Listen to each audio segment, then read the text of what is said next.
Olá e sejam bem-vindos ao episódio 14 do meu podcast.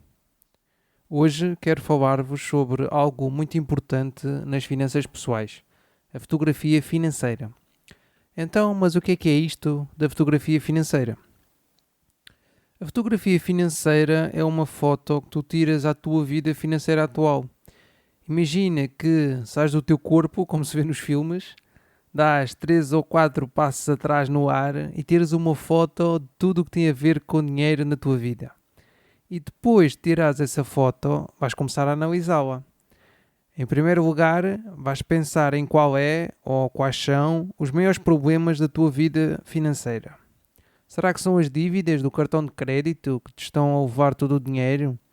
Será que é um crédito pessoal que fizeste para ir de férias e agora preferias ter ficado em casa porque tens uma prestação gigante para algo que nem era essencial?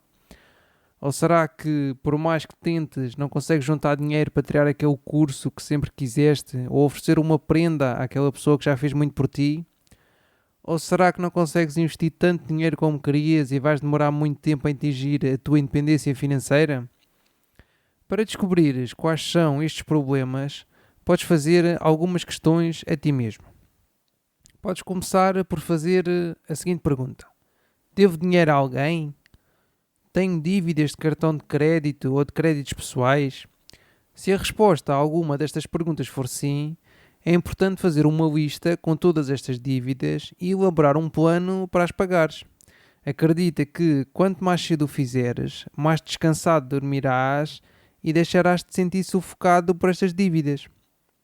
Repara que, embora créditos à habitação e automóvel também sejam dívidas, eu não gosto de as colocar no mesmo saco que as dívidas de créditos pessoais ou cartões de crédito.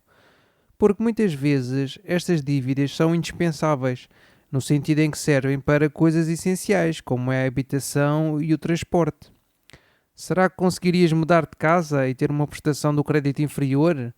Ou mudar de carro, ou passar a andar de autocarro e diminuir as despesas com o transporte? Se calhar sim, se calhar não. Essas questões já são algo mais pessoal e por essa razão não vou abordá-las aqui no podcast. Porque aqui eu tento transmitir informação de uma forma geral para que a maior parte das pessoas a possa utilizar. Adiante. Outra pergunta que tu podes fazer é: eu gasto mais do que ganho?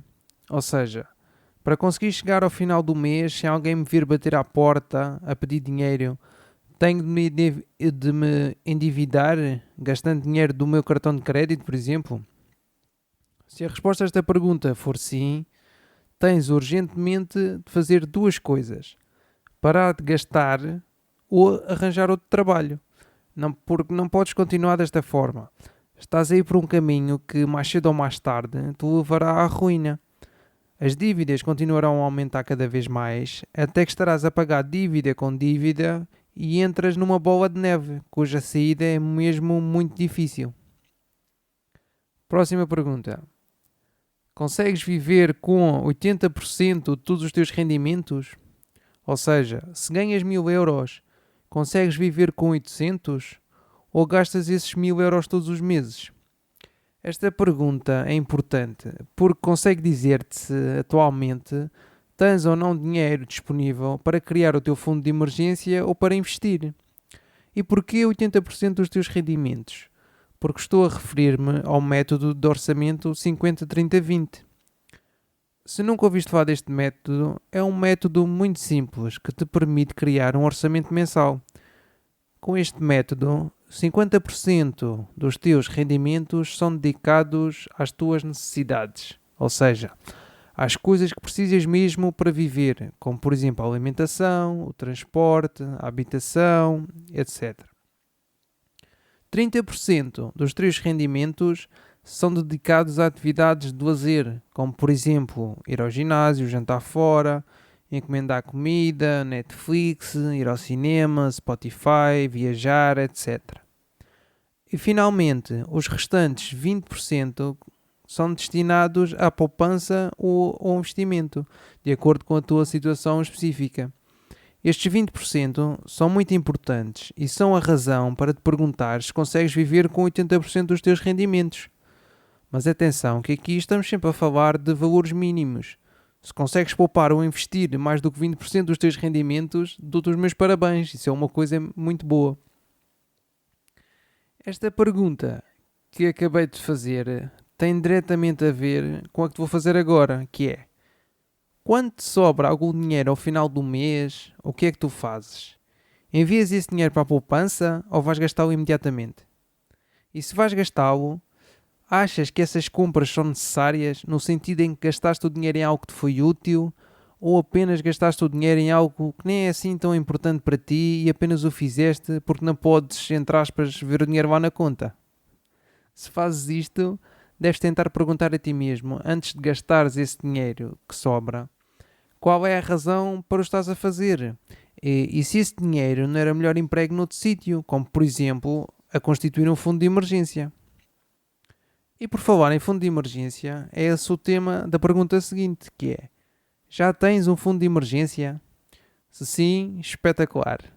Se não, devias ter.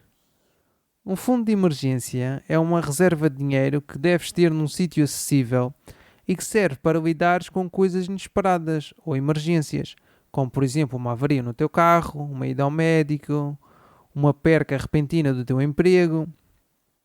Este fundo deve ter entre 6 a 12 meses das tuas despesas fixas, mais concretamente das coisas que necessitas mesmo para viver. Para saberes qual é o valor do teu fundo de emergência, só precisas de multiplicar este valor das despesas fixas por um número entre 6 e 12. 6 meses se tiveres um emprego estável, 12 meses se tiveres um emprego mais instável, e depois é só poupares todos os meses para esse efeito. E é por isso que é importante conseguires viver com 80% do teu ordenado, para que com os restantes 20% possas ir construindo o teu fundo de emergência, caso não tenhas um, ou então possas investir para atingir os teus objetivos, quer sejam uma reforma mais descansada ou uma reforma antecipada, etc. E assim, ao teres o teu fundo de emergência cheio, podes passar a usar estes 20% que te estava a falar dos teus rendimentos mensais para seres financeiramente independente.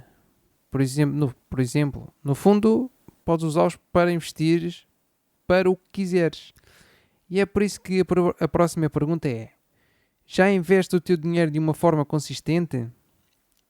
Para responderes a esta pergunta, é importante que definas, primeiro, por que razão estás a investir este dinheiro, quais é que são os teus objetivos e que tipo de investimentos se adequam ao teu perfil de investidor. Se não sabes o que é um perfil de investidor ou que perfis existem, ouve o episódio 8 do meu podcast, porque lá falo sobre este tema. Na minha opinião, é fundamental investir o teu dinheiro. A segurança social já viu melhores dias e basta olhares à tua volta para perceberes que muitas pessoas não conseguem ter uma vida digna quando chegam à reforma, porque a sua reforma é baixa e as suas necessidades são muitas. Isto acontece, em parte, porque a população está cada vez mais envelhecida. E por isso, a relação entre a quantidade de pessoas que está a trabalhar e a quantidade de pessoas que está na reforma é cada vez menor.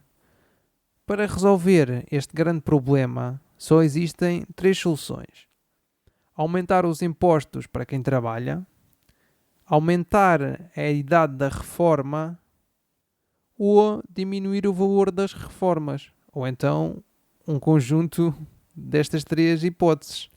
Eu não sei o que é que tu achas, mas nenhuma destas soluções agrada-me. E acho que vou arriscar e dizer que também não te agradam a ti.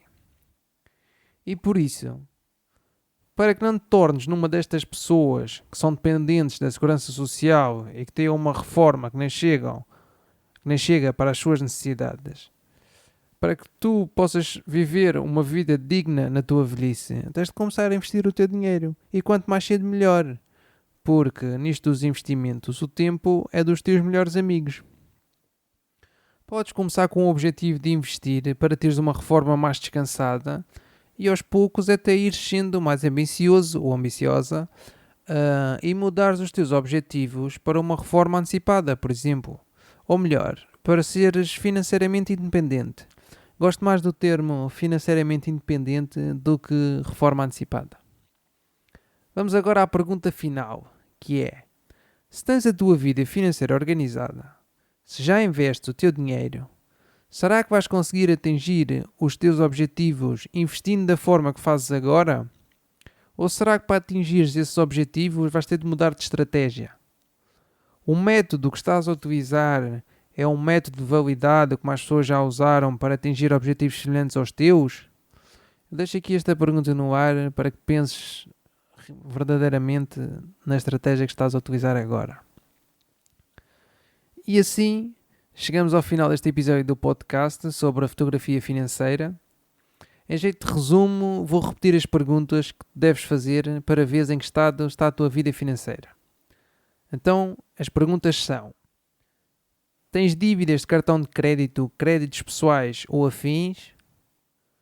Gastas mais do que ganhas? Consegues viver com 80% dos teus rendimentos? O que fazes se sobrar dinheiro no final do mês? Envias para a poupança ou vais a correr gastá-lo? Tens um fundo de emergência? Já começaste a investir o teu dinheiro para ter uma reforma mais descansada ou até tornar-te financeiramente independente? A estratégia de investimentos que estás a usar é indicada para alcançar os teus objetivos? Deixo-te aqui com estas perguntas para que possas fazer a tua fotografia financeira. Se achaste este episódio do podcast útil, não te esqueças de partilhar com os teus amigos ou amigas e de subscreveres para não perderes nenhum episódio. Estou a tentar ser mais consistente aqui na produção de novos episódios. E se ainda não o fazes, segue-me no Instagram, onde publico conteúdo todos os dias sobre finanças pessoais e investimentos. E ainda, se este é o primeiro episódio do podcast que estás a ouvir, não te esqueças de ouvir os episódios anteriores, nomeadamente os episódios em que trouxe convidados, porque podes ter um ponto de vista diferente sobre vários assuntos muito importantes. Tenha o resto de bom dia e até ao próximo episódio.